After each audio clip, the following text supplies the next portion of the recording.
I welcomed my cousin into my home when he had nowhere else to go, but months later I discovered he had been secretly turning my family against me, and the reason behind his actions left me speechless. I let my make the biggest decision of my, and it cost me everything. Sarah was getting distant, working late nights at the law firm, and when my cousin Jake moved in after his divorce, he kept saying things like, "Deserve someone who appreciates. And if I had a woman like that, I'd never leave her alone." The words planted seeds I should have pulled out immediately. Jake was everything I wasn't. Charismatic, funny, the kind of guy who could make anyone laugh within 5 minutes of meeting him. Sarah loved having him around at first. "It's nice to have some energy in the house," she said. I should have paid attention to how her eyes lit when she said it. 3 months into his stay, Sarah started coming home earlier. She'd walk through the door with this smile I hadn't seen in years, asking what Jake had cooked for dinner or what funny story he'd told me that day. I told I was being paranoid. Jake was family. Sarah was my wife of 8 years. We had 2 kids together, but late at night, lying next to Sarah while she scrolled through her phone with that same smile, I started having thoughts I'd never had before. What if she was happier without me? What if Jake was right, and I did deserve someone who looked at me the way Sarah used to? The thoughts turned into fantasies, and fantasies turned into action. I started staying late at work but not to work. There was this bartender at the hotel bar across from my office, Emma, 24, blonde, the kind of attention that like the man I used to be before mortgages and bedtime stories. She laughed at my jokes. She touched my arm when she talked. She made me feel wanted. The first time I told it was just a moment of weakness. The 10th time, I stopped making excuses. We started meeting at her apartment twice a week. I told Sarah I was working on a big project. She barely looked from her phone when I explained my absence. "That's great, honey. Jake helped Emma with her math homework tonight. He's so good with kids." Emma. My daughter's name. The same name as the woman whose bed I was warming while my family ate dinner without me. The irony should have stopped me cold. Instead I booked us a weekend at a beach hotel an hour outside the city. That weekend, lying in bed with Emma while she traced patterns on my chest, I felt alive for the first time in years. She listened when I talked. She made me feel like I was worth something. When she said she loved me, I said it back without thinking about what it meant. I came home Sunday night to find Sarah asleep on the couch, still in her work clothes. There was a drawing on the coffee table that our 6-year-old had made. It was our family but I wasn't in it. Just Sarah, Emma, little Michael, and a stick figure with curly hair that looked remarkably like Jake. I stared at that drawing for 10 minutes, my stomach churning. My daughter had drawn her family, and I wasn't part of it. But instead of waking Sarah and having the conversation we desperately needed to have, I went upstairs and off in the shower thinking about my afternoon with the other Emma. Jake was in the kitchen when I came back down, making himself a late-night snack like he owned the place. "How was work trip?" he asked, not looking from his sandwich. "Fine, everything okay here?" "Perfect," he said, taking a bite. Sarah seemed a little lonely tonight though. We watched a movie after the kids went to bed. She fell asleep halfway through. I carried her to the couch and covered her with a blanket. The way he said it, casual and caring, made something twist in my gut. "That's nice of family takes care of family," he said, looking directly at me for the first time. "Don't they?" I went to bed that night with Jake's words echoing in my head and Emma's perfume still on my skin. Sarah was already asleep, curled away from my side of the bed.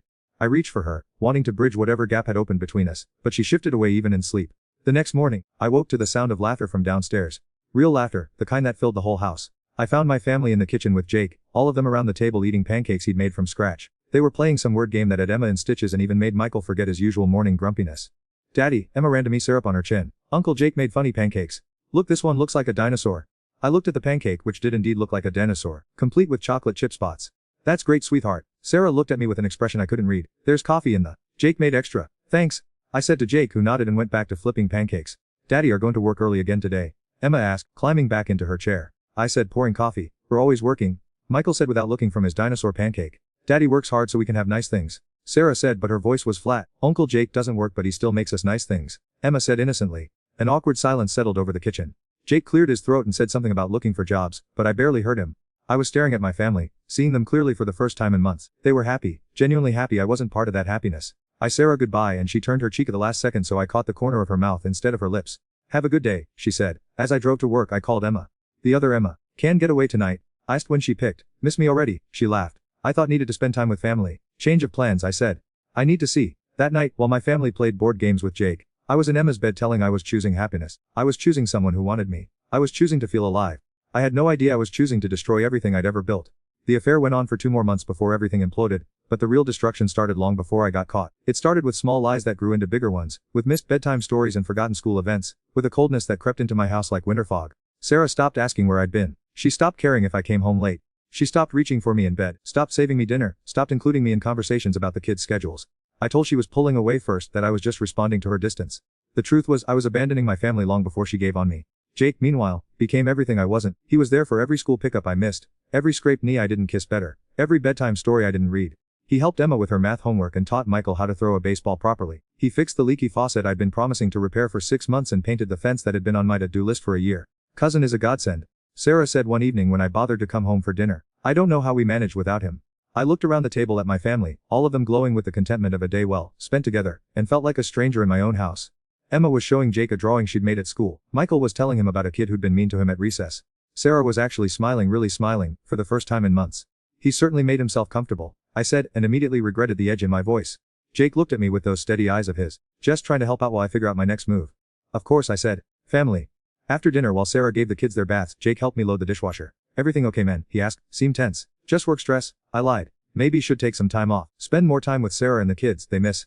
The casual way he said it, like he knew my family better than I did, made my pressure spike. I provide for this family. I know do, he said carefully.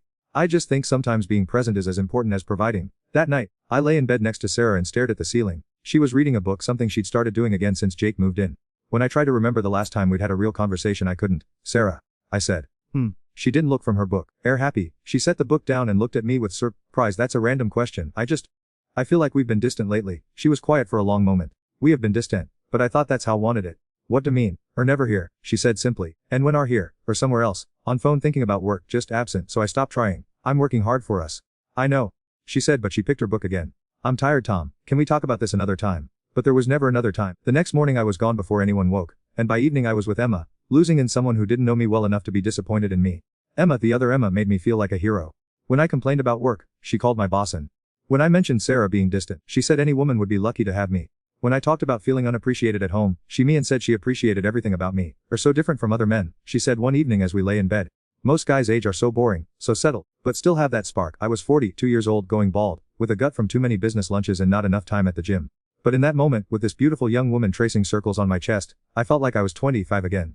Leave her, she said one night, the words dropping into our post-silence like a. I froze. What, wife? Leave her. We could be together properly, no more sneaking around, no more lies. Emma, it's complicated. There are kids involved. Kids adapt, she said sitting in bed, and from what told me they barely see anyway. Maybe they'd be happier with their mom and that cousin of yours who's always around. The casual way she dismissed my children's well-being should have ended everything right there. Instead, I found considering it. What if she was right? What if Sarah and the kids would be better off without me? What if I deserve to be happy? I need time to think, I said. Don't think too long, she said, getting to use the bathroom. I'm not gonna wait forever. I drove home that night with my head spinning. The house was dark except for the porch light Sarah always left on for me. I sat in my car for 10 minutes, staring at the windows of my children's bedrooms, trying to imagine where I only saw them every other weekend. Inside I found Jake in the living room, reading by the lamp light. Hey, he said, looking. How was work? Long day. I said. What are still doing? I didn't sleep. Mind if I ask something? I sat down across from him, suddenly exhausted. Okay, really okay, because Sarah's worried. Sarah's worried. She thinks you're unhappy. She blames herself for whatever's going wrong between two. My chest tightened. She said that, not in so many words. But I can see it. She loves man. Whatever's going on, maybe should talk to her. I looked at Jake, really looked at him, and saw genuine concern in his eyes. Here was a guy who'd lost everything in his own divorce, who was sleeping on our couch and helping raise our kids, and he was worried about my marriage. It's complicated, I said. Most things worth saving are. That night I stood in the doorway of my children's bedroom and watched them sleep. Emma's hair was spread across her pillow like spun gold. Michael had kicked off his covers and was sprawled across his bed like a starfish. They looked so peaceful, so innocent, so completely trusting that their daddy would be there to protect them.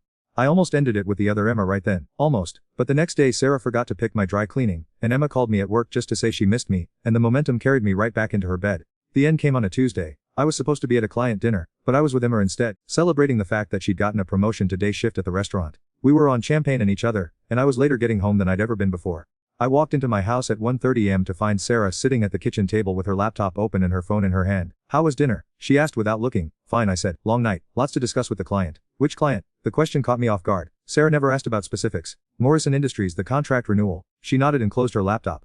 Tom can sit down. We need to talk. My turn to ice water. I sat. Morrison Industries called here tonight, she said calmly. They were looking for because missed dinner meeting. The world stopped spinning. I opened my mouth but no words came out. I've known for weeks, she continued. The credit card charges at restaurants I've never heard of. The new cologne. The way check phone constantly and hide the screen from me. The lies about working late when office building is clearly empty when I drive by. Sarah, I can explain. No, she said firmly. Can't. There is no explanation that makes this okay. I started crying, then sobs that came from somewhere deep in my chest.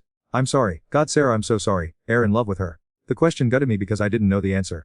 Was what I felt for Emma law, or was it just the high of feeling wanted again? I don't know, I whispered. Sarah nodded like that was the answer she'd expected. Jake heard on the phone with her last week. He didn't want to tell me, but when missed dinner with Emma and Michael to spend time with girlfriend, he couldn't stay quiet anymore. Jake.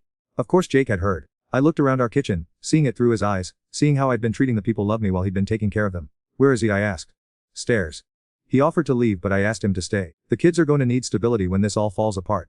When what falls apart? Sarah looked at me with eyes that were completely dry and completely done. Our marriage, Tom. I want a divorce. The words hit me like a physical.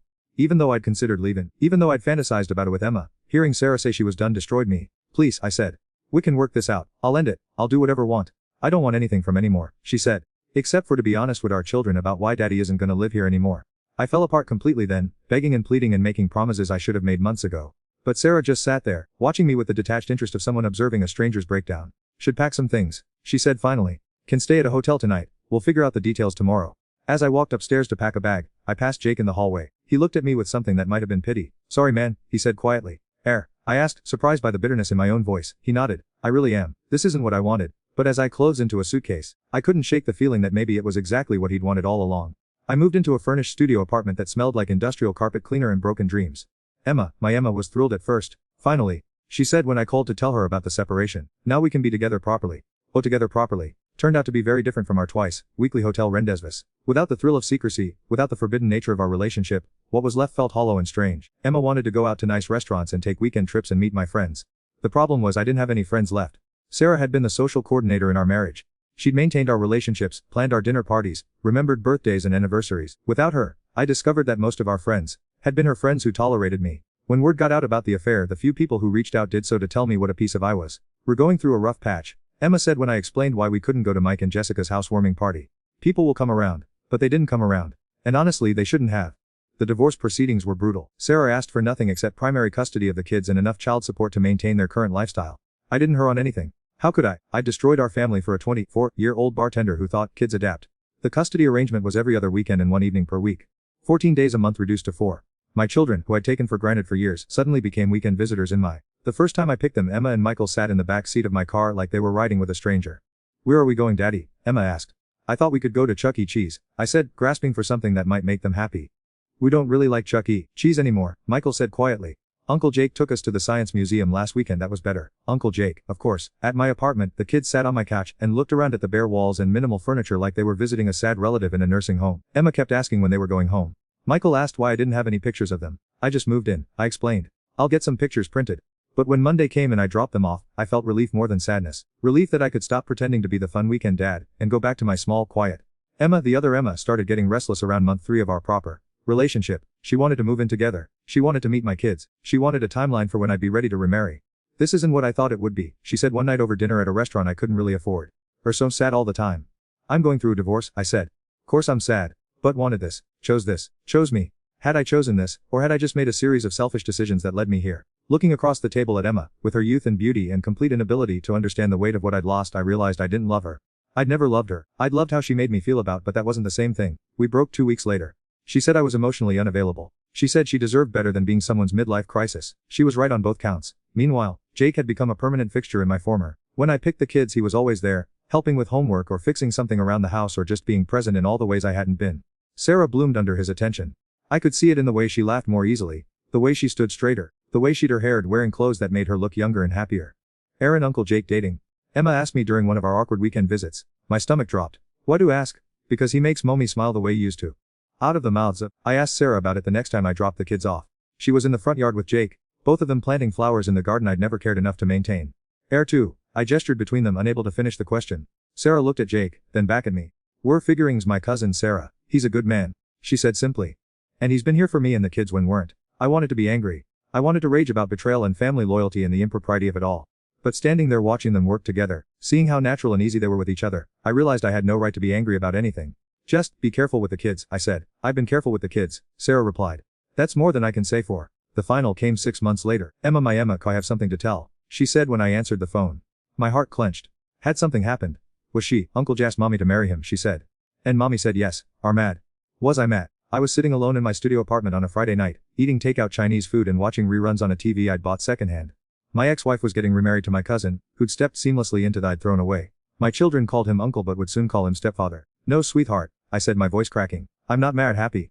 Really happy, she said, and I could hear the smile in her voice. He said we can get a dog after the wedding, and he's going to teach Michael how to play guitar, and he makes the best pancakes, Daddy, even better than yours. I'd never made pancakes for my children, not once. After I hung, I sat in my empty apartment and tried to remember the last time I'd made any of them truly happy. I tried to remember the last time they'd called me just to talk, the last time they'd run to me when I walked through the door, the last time they'd preferred my company to anyone else's. I couldn't remember any of those things. Jake had been playing the long game all along. I don't think it was ever malicious. He'd simply seen an opportunity to have the family he'd lost in his own divorce. And he'd been patient enough to let me destroy mine first. He'd been there for every moment I'd missed, filled every gap I'd left, loved my family in all the ways I'd forgotten how to. The wedding was small. I wasn't invited, obviously. I found out about it from a Facebook photo that one of Sarah's friends posted. Sarah in a simple white dress, Jake in a navy suit, my children as the flower girl and ring bearer. They all looked radiant. They looked like a family. I saved the photo to my phone and stared at it for hours, zooming in on my children's faces. They were genuinely happy, happier than they'd ever looked in family photos with me. That's when I finally understood the full scope of what I'd lost. It wasn't just my marriage. It wasn't just my house or my daily access to my children. I'd lost my place in their story. I'd become the weekend visitor, the obligation, the source of child support payments and awkward dinners at Chuck E. Cheese. Jake hadn't stolen my family. I'd abandoned them, and he'd been there to catch them when they fell. Now I'm writing this from my studio apartment on a Sunday night, listening to the couple upstairs argue about money while I try to figure out how to explain to my therapist why I weigh everything that mattered for a woman whose last name I can't even remember. Emma and Michael are at home with their mother and stepfather, probably getting ready for the school week, helping with homework, reading bedtime stories, being a family. I see them every other weekend and one Wednesday evening per month. Court-mandated love, scheduled affection. They're polite to me now, the way polite to a distant relative have to see at holidays. I got exactly what I deserved, which is nothing at all. The worst part isn't the loneliness or the regret, or even the knowledge that my cousin is living my better than I ever did.